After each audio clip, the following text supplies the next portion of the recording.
número 23 en tablilla se da cuenta el recurso de apelación 391-2024. Se encuentra presente el representante del Ministerio Público, el doctor Luis Felipe Zapata González. Asimismo, se encuentra presente su defensa técnica, el doctor Humberto Abanto Verástegui. También se encuentra presente el interno desde el establecimiento penitenciario Miguel Castro Castro. Heiner Alvarado López. Declararon bien concedido el recurso de apelación interpuesto por la defensa técnica del investigado Heiner Alvarado López contra el auto de primera instancia de... Sí. Siga usted. Que declaró infundada la excepción de improcedencia de acción. Ese es el recurso. Excepción de improcedencia de acción. Es un auto que ha apelado la parte recurrente. Doctor Abanto Verástegui tiene el uso de la palabra. Su Excelencia, muy buenos días a usted y a través de usted a todo el colegiado en pleno y al señor representante del Ministerio Público. Este es un tema sumamente interesante, no solo en materia jurisprudencial, sino en materia doctrinaria, en materia dogmática. Esta excepción de improcedencia de acción trata específicamente sobre un asunto claramente constitucional, que es la aplicación de la ley penal en el tiempo bajo la regla concebida en el artículo 103 de nuestra Constitución, que señala la retroactividad de la ley penal benigna, y vamos a presentar sus excelencias. Hay una voz filtrándose, su excelencia, disculpe. A ver, señorita secretaria. Ya se silenció de la sala del penal. Correcto, muy bien. Siga usted, doctor. Su excelencia, nosotros dedujimos una excepción de improcedencia de acción contra el cargo de organización criminal levantado por el Ministerio Público contra don Heiner Alvarado López. Una de las primeras objeciones que tenemos que hacer a la resolución que hizo el juez supremo de la investigación preparatoria es que hizo una valoración probatoria. Creo que ya la jurisprudencia homogénea, la doctrina jurisprudencial establecida por esta docta corporación, extirpa cualquier posibilidad de discusiones probatorias o de valoraciones probatorias cuando se trata de una excepción de improcedencia de acción y nos remite exclusivamente al debate sobre el relato fiscal y su subsumición en el tipo penal. El punto central aquí, sus excelencias, es que hubo la ley 30.077 y la tipificación de crimen organizado bajo el modelo original. En el curso de este año pasado se produjo la ley 32.108 y la ley 32.138.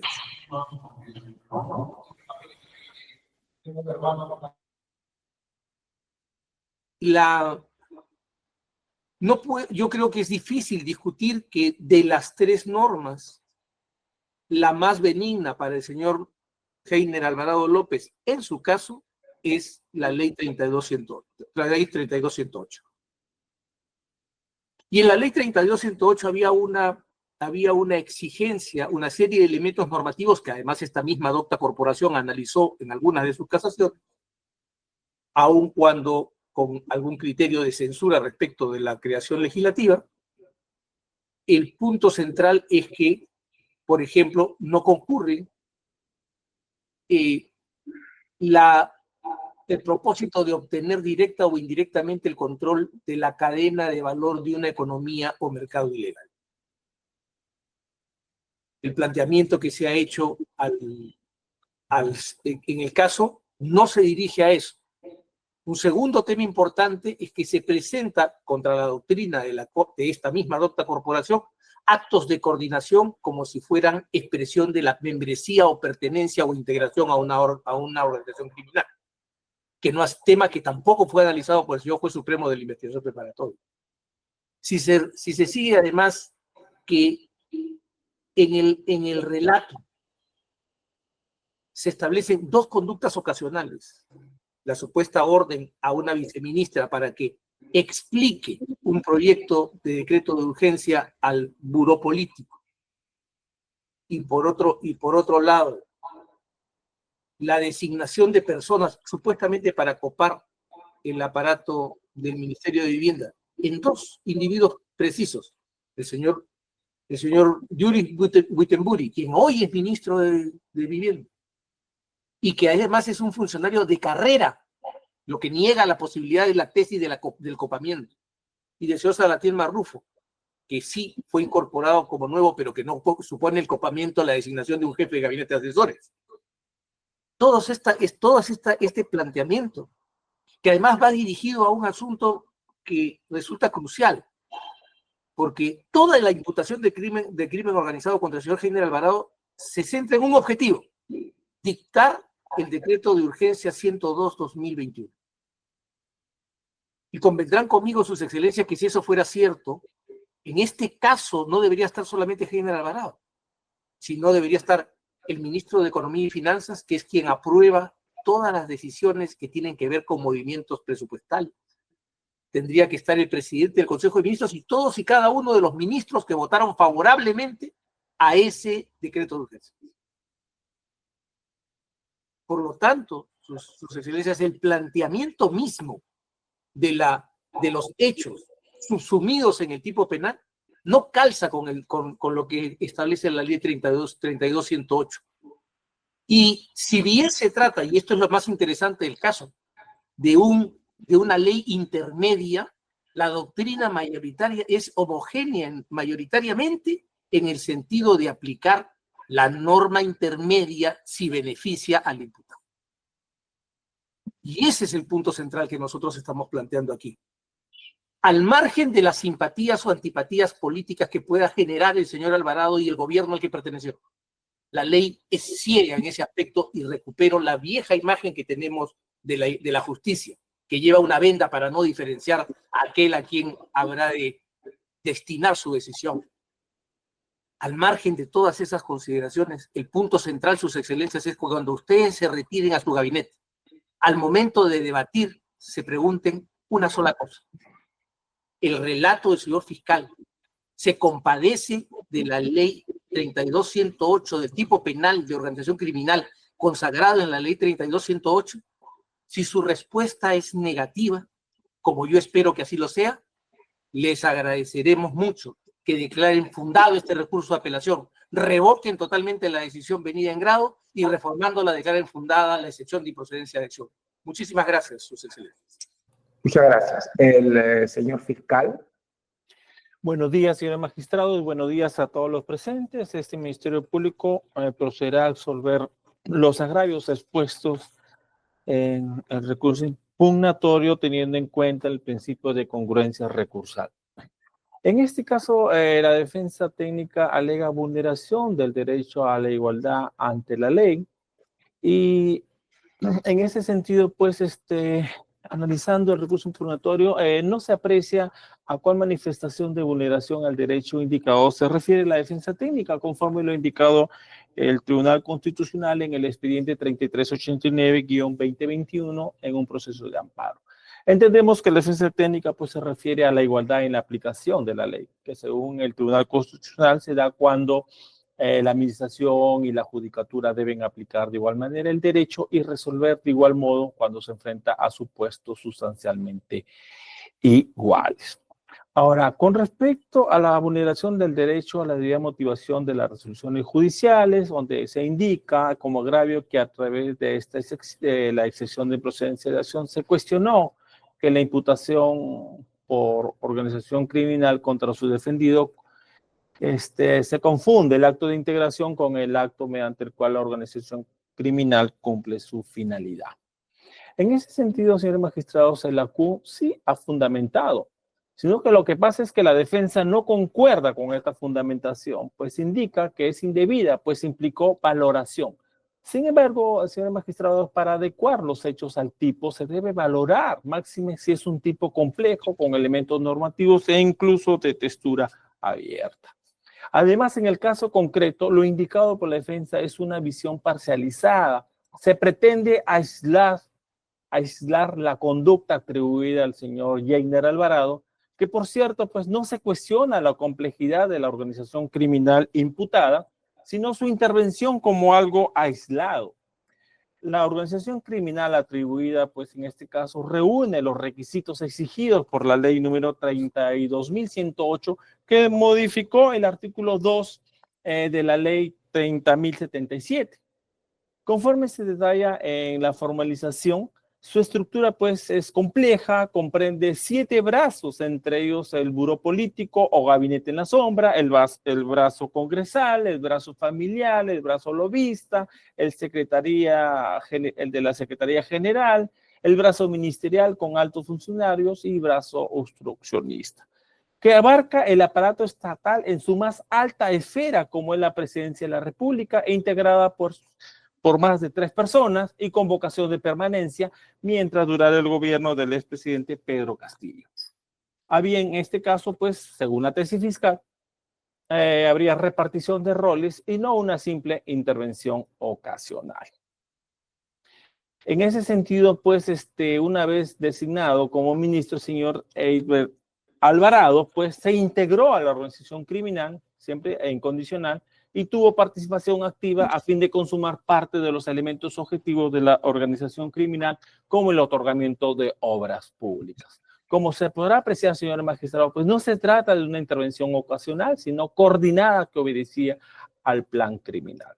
Además, señores magistrados, esta digna sala, en la apelación 371-2024 de fecha 27 de noviembre del año 2024, en el incidente sobre la apelación de la revisión de oficio de la prisión preventiva del señor Yeiner Alvarado, indicó los siguientes. En síntesis, señala, en consecuencia, este alegato objetor queda descartado, puesto que la imputación y los elementos en que se sostiene dan cuenta de un compromiso organizativo criminal estable, permanente e indefinido. Otra cosa es que se logre demostrar en juicio. Esto se señala, pues, conforme lo referí en la apelación 371-2024, en el fundamento jurídico número 9.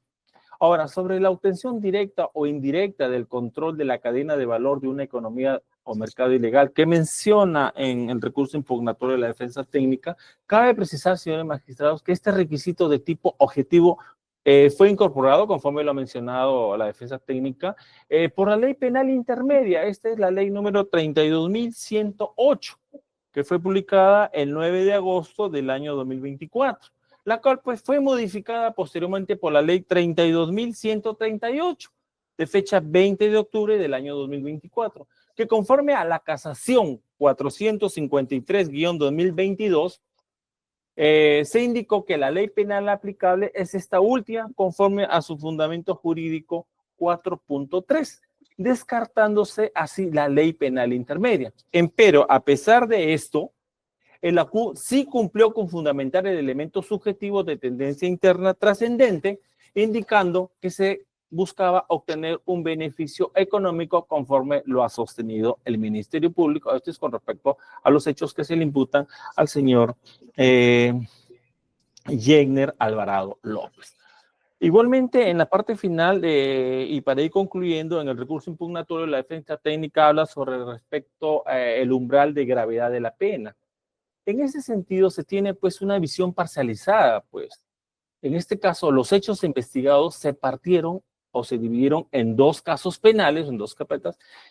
En el caso de los aforados, es decir, el señor Pedro Castillo y el señor, el exministro Yeiner Alvarado, lo conoce esta segunda Fiscalía Suprema, mientras que a los no aforados los conoce una Fiscalía Provincial conocida como la EFICO, en la que pues se les procesa a los demás integrantes por los delitos de colusión agravada, falsificación de documentos, lavado de activos, por lo que el umbral supera los 5 años de pena privativa de libertad. Y esto también es desarrollado en el recurso de apelación 371-2024 emitida por esta digna sala. Por ello, este Ministerio Público solicita que la resolución venida en grado se confirme con lo demás que contiene. Eso es todo. Muchas gracias. Muchas gracias. El señor Alvarado, que está presente, desea hacer uso de la palabra. Por favor, pida a la del penal que coloque en su micro, por favor.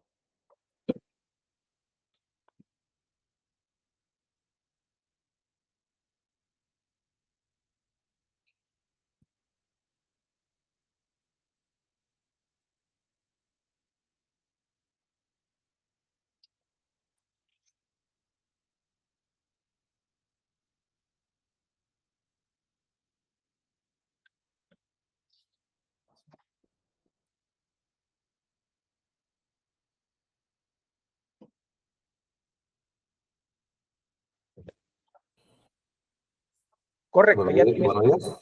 Buenos días. Siga usted, lo escuchamos. Excelencia, buenos días.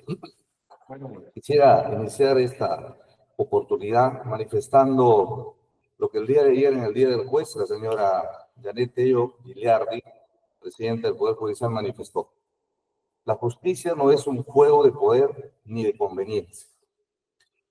¿Por qué lo manifiesto? Porque durante estos 829 días que llevo en el penal Castro, como lo manifesté también en una audiencia anterior, la Fiscalía solamente ha venido a recibir una declaración mía en una sola oportunidad.